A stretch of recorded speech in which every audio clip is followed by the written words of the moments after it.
दोस्तों नमस्कार, मैं ललित नौलखी आज आपके लिए बोर्ड की परीक्षा की तैयारी कर रहे विद्यार्थियों के लिए एक इम्पॉर्टेंट टॉपिक लेके आ रहा हूँ। इस टॉपिक में हम जानेंगे कि किस प्रकार बोर्ड की परीक्षाओं की तैयारी की जाती है और कैसे बोर्ड की परीक्षाओं में अच्छे अंक प्राप्त किए जाते हैं। यदि आप चैनल पर पहली बार आए हैं तो नीचे दिए गए सब्सक्राइब बटन को दबाएं, बगल पर घंटी के आइकन को भी दबा दें ताकि आपको आने वाली वीडियो की नोटिफिकेशन मिलती रहे। मैं इसी प्रकार बोर्ड की परीक्षा की तैयारी कर रहे बच्चों के लिए कुछ इनोवेटिव और क्रिएटिव वीडियो लेके आऊँगा जो आगामी बोर्ड की परीक्षाओं में आपको अच्छे अंक दिलाने में काफ़ी मददगार सिद्ध होंगे। तो सर्वप्रथम बात करते हैं हमारे विंटर वैकेशन की। अभी हमारे पास जाड़ों की छुट्टियां पड़ने वाली हैं। उन जाड़ों की छुट्टियों को हम कैसे यूटिलाइज़ करें ताकि हमारी बोर्ड की परीक्षाओं में अच्छे अंक आएँ। मैं आपको कुछ टिप्स बताऊंगा। उन टिप्स को यदि आप फॉलो करोगे तो आप निश्चित रूप से आपकी बोर्ड की परीक्षाओं में अच्छे अंक आएंगे। तो आओ वीडियो को स्टार्ट करते हैं कि इस विंटर वैकेशन में हम किस प्रकार की रणनीति बनाएं ताकि हमारी बोर्ड की परीक्षाओं में अच्छे अंक आएँ। तो सर्वप्रथम मैं आपको बताता हूं कि बोर्ड की परीक्षा की तैयारी के लिए कुछ महत्वपूर्ण बातें बताता हूं। यदि आप इन बातों को फॉलो करेंगे तो निश्चित रूप से आपकी बोर्ड की परीक्षाओं में अच्छे अंक आएंगे। तो सर्वप्रथम पहली इंपॉर्टेंट बात है, आप इन बोर्ड की परीक्षाओं में की तैयारी के लिए अपने विंटर वैकेशन को एक हथियार के रूप में, एक बहुत बढ़िया अवसर के रूप में भुनाइए इनको कि ये अवसर मिला है आपको तैयारी करने का। तो इसके लिए सर्वप्रथम आप करिए क्या कि आप लास्ट जो 10 ईयर के जो अनसॉल्व पेपर हैं आप उनको सॉल्व कीजिए। आप देखोगे कि अगर आप लास्ट 10 ईयर के अनसॉल्व पेपरों को सॉल्व करेंगे तो आपके जो पेपर बनेंगे सारे सब्जेक्टों के, चाहे वो किसी भी सब्जेक्ट हैं A to Z, सारे सब्जेक्टों के आप अनसॉल्व पेपर खरीदिए और अनसॉल्व पेपरों को खरीदने के बाद उनको सॉल्व कीजिए। और अगर आप उनको सॉल्व करेंगे तो निश्चित रूप से आपके सारे क्वेश्चन इन्हीं में से रिपीट होंगे। तो आप सबसे पहले इंपॉर्टेंट काम यही करिए अपनी विंटर वैकेशन में कि लास्ट 10 ईयर के जितने भी अनसॉल्व पेपर हैं उनको सॉल्व कीजिए। इन अनसॉल्व पेपर में क्या होता है कि जो लास्ट 10 ईयर में जो बोर्ड एग्ज़ाम के जो पेपर होते हैं वही इसमें दिए रहते हैं। तो आप उन बोर्ड एग्ज़ाम के पेपरों को सॉल्व कीजिए। अगर आप ऐसा करते हैं तो निश्चित रूप से आपके अच्छे अंक आएंगे। दूसरी सबसे इम्पॉर्टेंट बात है, आप जिस भी ईयर का आप पेपर सॉल्व करते हैं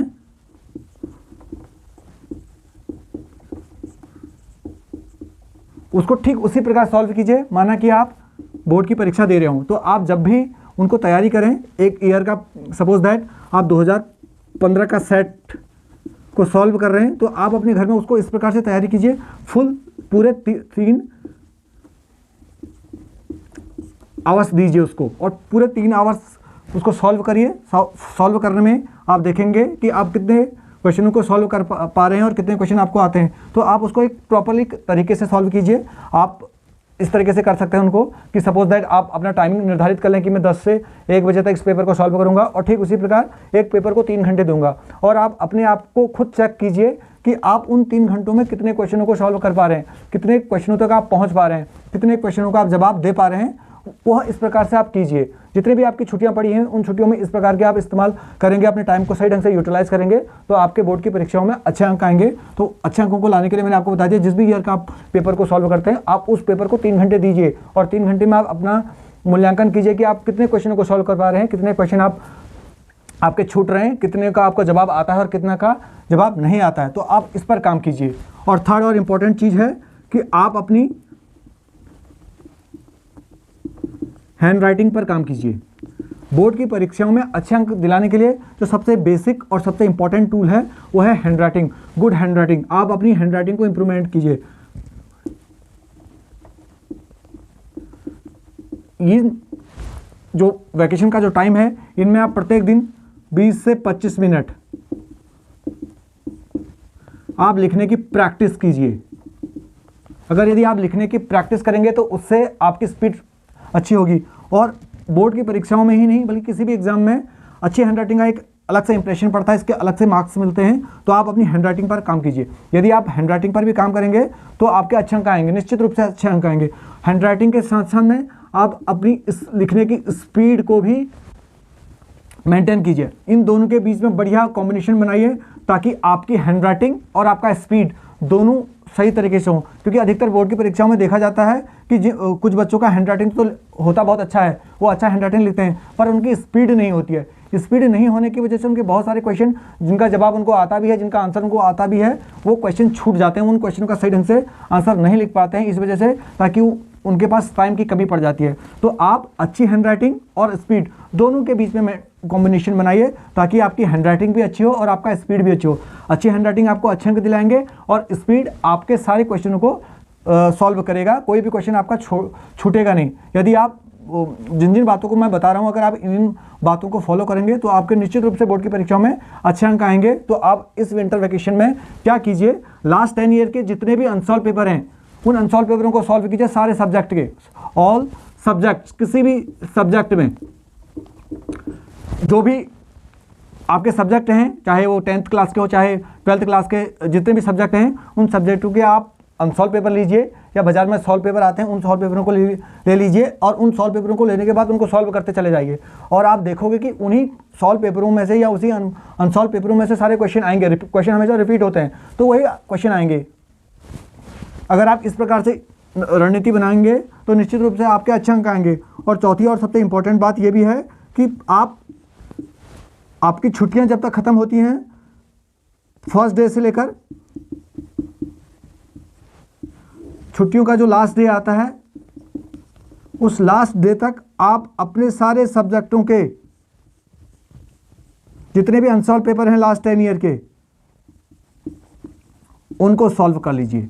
उनको सॉल्व करने के बाद आपके क्वेश्चन बोर्ड की परीक्षा में आप देखोगे उन्हीं में से क्वेश्चन आया, कोई क्वेश्चन अलग से नहीं आया है। आप उनको अच्छी तरीके से सॉल्व करेंगे और उनके लिखने की प्रैक्टिस भी करें।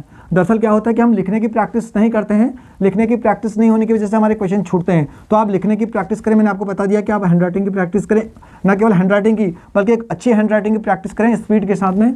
अगर आप उपरोक्त बताई गई बातों को ध्यान में रखेंगे तो आपकी बोर्ड की परीक्षाओं में अच्छे अंक आएंगे। और मैं आने वाली वीडियो में भी बहुत सारी ऐसी आपको नई नई वीडियो देता रहूँगा ताकि आप उनका क्या उठा सकें, फ़ायदा उठा सकें। यदि आप इन बातों को फॉलो करेंगे तो आपकी आने वाली बोर्ड की परीक्षाओं में अच्छे अंक आएंगे। तो मैंने किन किन बातों को बताया, मैं उनका एक शॉर्ट रिव्यू आपको बता देता हूँ। सबसे पहली बात मैंने बताई थी कि आप लास्ट 10 ईयर के जितने भी अनसॉल्व पेपर हैं या सॉल्व पेपर हैं उनको अपने सारे सब्जेक्टों का उनको सॉल्व कीजिए इन छुट्टियों में। अगर आप इन छुट्टियों में इस प्रकार के अनसॉल्व पेपरों को सॉल्व करेंगे तो आपके निश्चित रूप से अच्छे अंक आएंगे। दूसरी बात मैंने इंपॉर्टेंट बात आपको बताई कि आप जिस भी ईयर के पेपर को सॉल्व कर रहे हैं उसको बिल्कुल प्रॉपरली ऐसा सॉल्व करिए कि मानो कि आप बोर्ड की परीक्षा दे रहे हो। आप अपने घर में बिल्कुल एक माइंडसेट बनाइए कि मैं 3 घंटे बैठूंगा और 3 घंटे बैठने के बाद पूरा पेपर को उसी प्रकार से सॉल्व करूंगा जैसे मैं एग्जाम हॉल में एग्जाम दे रहा हूं। अगर तुम इस प्रकार से करोगे तो आपको लिखने की भी प्रैक्टिस हो रही है, 3 घंटे बैठने की भी प्रैक्टिस हो रही है और आप अपने माइंड को कॉन्सेंट्रेट कर पाओगे 3 घंटे के लिए उस विषय के ऊपर। बिल्कुल उसी प्रकार से उसको सॉल्व कीजिए, चाहे आप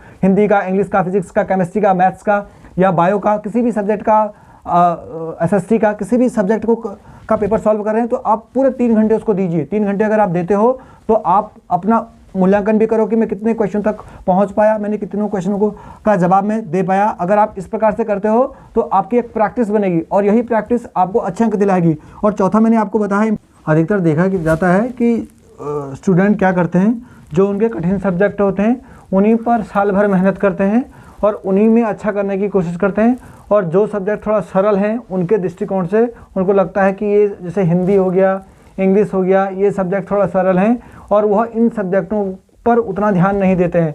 वो हमेशा अपने फिजिक्स, केमिस्ट्री या मैथ्स पे ही ज़्यादा फोकस करते हैं और हिंदी और बाकी सब्जेक्टों को पर उतना मेहनत नहीं करते हैं। वो सोचते हैं इनको तो हम आसानी से कर लें, पर ऐसा ना करें। आप प्रत्येक दिन हर विषय को टाइम ज़रूर दें, भले ही जो कठिन सब्जेक्ट हैं उनको आप टाइम ज़्यादा दें और जिनको आप सरल समझते हैं उनको भी रेगुलरली पढ़ें, उनको भी टाइम दें। भले ही टाइम का माना सपोज दैट आप पर डे फिजिक्स को 1.5 घंटा देते हैं, इनको 1.5 घंटा देते हैं तो आप कम से कम 40 से 45 मिनट उन सब्जेक्टों को भी दें जो सब्जेक्टों को आप सरल समझते हैं। तब होता क्या है कि सपोज दैट आपने जिनको कठिन मान रहे हो इनमें आप अच्छे अंक ले आए और जिनको आप सरल समझ रहे हो उनमें आपके अच्छे अंक नहीं आए तो आपका जो मेरिट है या आपकी जो परसेंटेज है वो काफ़ी ज़्यादा उससे प्रभावित हो जाती है। तो आप सब में बैलेंस लेकर चलें। बैलेंस से मेरा मतलब है कि सबको प्रॉपरली टाइम दें, कठिन सब्जेक्टों को भी टाइम दें और सरल सब्जेक्टों को भी टाइम दें। हो सकता है कि कठिन सब्जेक्टों को आपको ज़्यादा टाइम देना पड़े और सरल सब्जेक्टों को आपको कम टाइम देना पड़े, तो आप टाइमिंग का ज़रूर ध्यान रखें और सरल सब्जेक्ट को, जिनको आप सरल समझ रहे हैं, आप उनको भी टाइम दें, उनको भी पढ़ें। और अगर आप सभी बातों को ध्यान में रखेंगे तो आपके बोर्ड की परीक्षाओं में अच्छे अंक आएंगे।